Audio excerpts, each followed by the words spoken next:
أعوذ بالله من الشيطان الرجيم.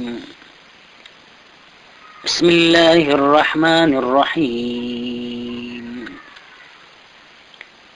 إذا جاء نصر الله والفتح ورأيت الناس يدخلون في دين الله أفواجا. سورہ نصر 30 پارے کے سورتوں میں سے ایک ہے. یہ سورہ مبارکہ ہجرت کے بعد مکمل نازل ہونے والی سورتوں میں سے آخری سورہ ہے. جیسے کہ روایات سے یہ بات معلوم ہوتی ہے. اس سورہ مبارکہ میں اللہ تبارک و تعالی نے حضور نبی کریم صلی اللہ علیہ وسلم کو فتح مکہ کی جو خوشخبری سنائی تھی اور ہر 400 دین اسلام کے غلبے کا جو اللہ نے وعدہ فرمایا تھا، اللہ تبارک و تعالی نے اس سورہ مبارکہ میں اس بات کی وضاحت فرما دی ہے کہ جب اللہ کے مدد سے مکہ فتح ہو جائے اور مکہ فتح کے بعد آپ لوگوں کو کثرت کے ساتھ دین اسلام میں داخل ہونا دیکھیں تو گویا آپ نے اپنی ذمہ داری کو ادا کر دیا ہے، جو ذمہ داری پیغام دین کے پہنچانے کے آپ پہ اللہ تبارک و تعالی نے فرض کر دیا تھا اور جس کے لیے آپ دنیا میں بھیجے گئے تھے. اس کے بعد آپ صلی اللہ علیہ وسلم کو حکم دیا گیا ہے کہ آپ اللہ کے حمد اور اس کی تسبیح کرنے میں مشغول ہو جائیں کہ اس کے فضل و کرم سے آپ اتنا بڑا کام انجام دینے میں کامیاب ہوئے، اور اس سے دعا کریں کہ اس خدمت کے انجام دہی میں جو بھول چوک یا کوتاہی جو خلاف اولا اعمال پر محیط ہو، سرزد ہوئی ہے، اس پہ آپ اللہ تبارک و تعالی سے استغفار کریں. اس لیے کہ قرآن مجید میں جہاں جہاں پیغمبروں کو استغفار کرنے کا تذکرہ ہمیں ملتا ہے اور اللہ نے جو ان کو تلقین فرمائی ہے، یہ اس وجہ سے نہیں کہ خدا نخواستہ پیغمبر کہیں گناہ گار تھے اور یہ توبہ اور استغفار کی ترغیب ان کو گناہوں کے معافی کی غرض سے دی گئی، بلکہ پہلے اس کی وضاحت کر دی گئی ہے کہ جہاں جہاں پیغمبروں کو قرآن مجید میں اللہ نے استغفار کے بارے میں کہا ہے تو اس استغفار کی وجہ سے اللہ تبارک و تعالی ان کے درجات کو بلند سے بلند تر فرماتے ہیں.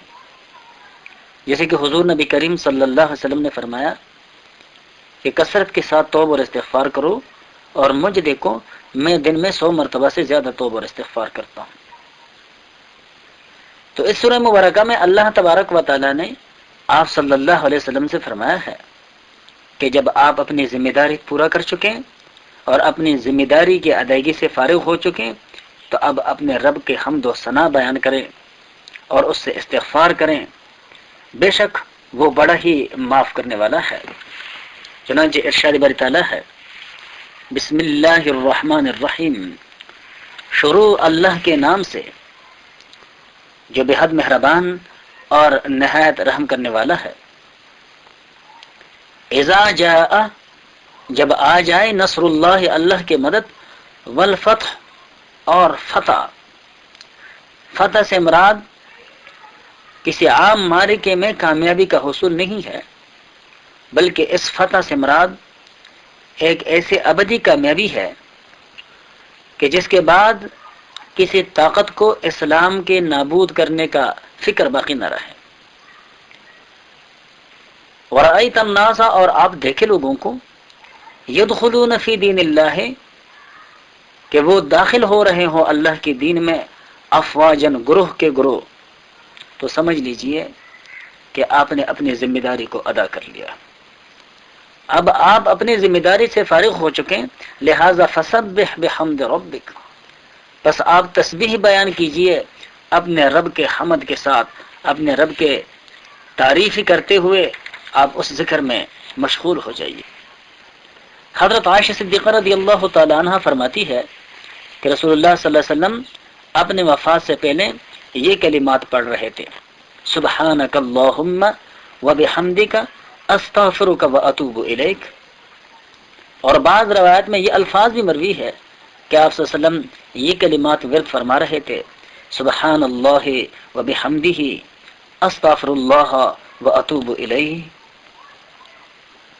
حضرت ام سلمہ رضی اللہ تعالی عنہ فرماتی ہے کہ رسول اللہ صلی اللہ علیہ وسلم کے زبان مبارک پر آپ کے آخری زمانہ حیات میں اٹھتے بیٹھتے اکثر یہ الفاظ جاری رہتے تھے: سبحان اللہ وبحمدہ. تو میں نے ایک دن پوچھا کہ یا رسول اللہ صلی اللہ علیہ وسلم آپ کثرت سے یہ ذکر کیوں کرتے ہیں؟ آپ صلی اللہ علیہ وسلم نے فرمایا کہ مجھے اس کا حکم دیا گیا ہے. پھر آپ نے یہ سورہ مبارکہ ان کو پڑھ کر کے سنا دی.